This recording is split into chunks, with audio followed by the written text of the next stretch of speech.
జయశంకర్ భూపాలపల్లి జిల్లా కేంద్రంలోని Ambedkar centre China Bazar కింద 2 బట్టల షాపులు బ్రాండెడ్ అని నకిలీ బట్టల విక్రయంపై కోట్ల రూపాయల ఆదాయం గడిస్తున్నట్లు ఐటీ శాఖ జీఎస్టీ కమిషనర్ విచారణ చేపట్టాలని తెలంగాణ రాజ్యాధికార పార్టీ రాష్ట్ర నాయకులు ఎస్పీకే సాగర్ డిమాండ్ చేశారు.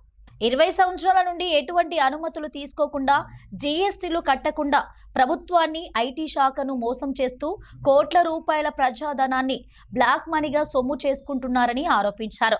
ప్రజలను బ్రాండెడ్ బట్టలంటూ నకిలీ బట్టలు కొనుగోలు చేసి పేద మధ్యతరగతి ప్రజలకు అధిక రేట్లతో విక్రయిస్తూ ప్రజలను ఇబ్బందికి గురి చేస్తున్నారన్నారు. ఈ ఒక్క నకిలీ బట్టల వ్యాపారం వరంగల్లోనే కాదు, తెలంగాణ రాష్ట్ర వ్యాప్తంగా ఈ నకిలీ బట్టల వ్యాపారం ఉన్నది. కాబట్టి నేను ఈ వేదిక ద్వారా గౌరవ పోలీస్ శాఖకు విజ్ఞప్తి చేస్తూ ఉన్నా, ఇది రాష్ట్రమంతటా కావాలి. అందులో ముఖ్యంగా నేను మరొకసారి భూపాలపల్లి జిల్లా కేంద్రంలో అంబేద్కర్ సెంటర్ ఏదైతే మన చైనా బజార్ కింద ఉన్నటువంటి ఒక 2 మన టెక్స్టైల్ షాప్స్ ఏవైతే ఉన్నాయో ఒక 20 సంవత్సరాల నుంచి ఏదైతే నకిలీ బట్టలు అంటే సాధారణంగా ఒక 100 రూపాయలు 200 రూపాయల వాళ్ళు కొనుగోలు చేసి ఏదైతే అక్కడ పేద మధ్యతరగతి కుటుంబాలకు 500, 1000 రూపాయలు, 1200 రూపాయలకు విక్రయిస్తూ ఉన్నారు. దీనిపైన దాదాపు సుమారు 20 సంవత్సరాల నుంచి గ్రామ పంచాయతీ నుంచి ఈరోజు జిల్లా హెడ్ క్వార్టర్గా మారిన భూపాలపల్లికి ఇప్పటివరకు ఏ అధికారి కానీ ఈ బట్టల షాపులపైన రైడ్ చేయలే. కాబట్టి నేను ఈ వేదిక ద్వారా గౌరవ భూపాలపల్లి పోలీస్ యంత్రాంగాన్ని అలాగే స్థానిక సిఐ గారిని విజ్ఞప్తి చేస్తూ ఉన్నా.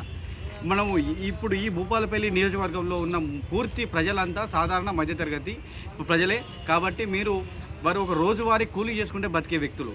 కాబట్టి గౌరవ సిఐ గారు వారు ఏదైతే ఈ నకిలీ బట్టల యాజమాన్యులు అంబేద్కర్ సెంటర్లో గత 20 సంవత్సరాల కాడి నుంచి 2 బట్టల షాప్స్ కేంద్రాలు ఏవైతే ఉన్నాయో వీటిపైన మీరు విచారణ జరిపించండి. వాళ్ళు ఇప్పటి వరకు ఎలాంటి జీఎస్టీ కట్టడం లేదనే సమాచారం ప్రజల్లో ఉన్నది. అది మీ దగ్గర కూడా ఉన్నదనే సమాచారం మాకు తెలిసింది. కాబట్టి ఇప్పటి వరకు గవర్నమెంట్కి రావాల్సిన పనులను వాళ్ళు ఉల్లంఘిస్తూ మొత్తం ఒక బ్లాక్ మనీగా ఏర్పరచుకుంటూ ఇవాళ ఒక దందా చేస్తూ కోట్ల రూపాయల కుంభకోణం చేస్తూ ఉన్నారు.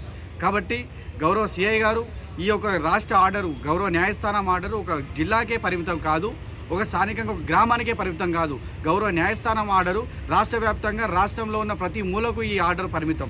కాబట్టి తక్షణమే తమరికి విజ్ఞప్తి చేస్తూ ఉన్నా, మన గ్రామాల ప్రజలు పెళ్ళిళ్ళకు ఫంక్షన్లకు బట్టలు కొనుక్కుంటారు తప్పితే ఏదో మన లాలుచి పడాలనే ఉద్దేశంగా కాదు. కాబట్టి గౌరవ సిఐ గారికి మరొక్కసారి విజ్ఞప్తి చేస్తూ ఉన్నా, ఈ ప్రధానమైన 2 బట్టల షాప్స్ ఏవైతే ఉన్నాయో అంబేద్కర్ సెంటర్ ఏదైతే ఈ అంబేద్కర్ సెంటర్ చైనా బజార్ కింద ఉన్న ఈ బట్టల షాప్స్ పైన తక్షణమే తమరు ఈ విచారణ జరిపించాలి. విచారణ జరిపించి ఈ నకిలీ బట్టల యాజమాన్యుల పైన శాఖపరమైన చర్యలు తీసుకోవాలి.